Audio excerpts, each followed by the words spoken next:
My name's Mike Stevens. I'm a professional harmonica player. It's something that I started as a little kid. There was one at the house. I picked it up and I made a sound, and immediately that sound made me feel better.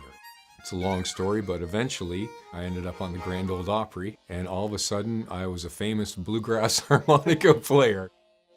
You know, here about 15 or 16 years ago, that's when I started going into communities like Davis Inlet and Cheshire, looking for kids who were sometimes sniffing gas. And I had harmonicas I could hand them, and it started a relationship. And I just kept going back and going back, eventually putting in lending libraries of donated musical instruments into communities.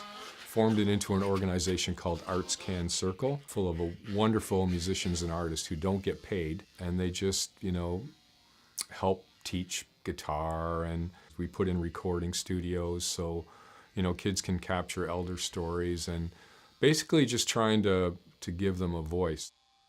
For me, one of the strongest things that happens is being in Davis Inlet, 2 o'clock in the morning after handing out probably 300 harmonicas in that community, standing on the top of the hill and hearing harmonicas all over the place. That's the kind of stuff that when I'm like 80 years old, I can sit in my chair and just smile to myself and still hear it. That's the gift that comes back.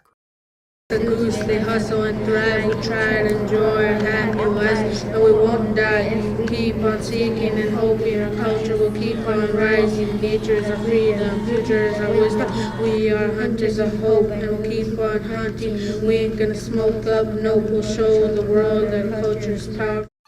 I always say that sometimes some kids in communities forget that what they have to say is really important for the rest of Canada and the world. That, to me, is the whole point of ArtsCan Circle, is that. So it's not about music, it's something bigger.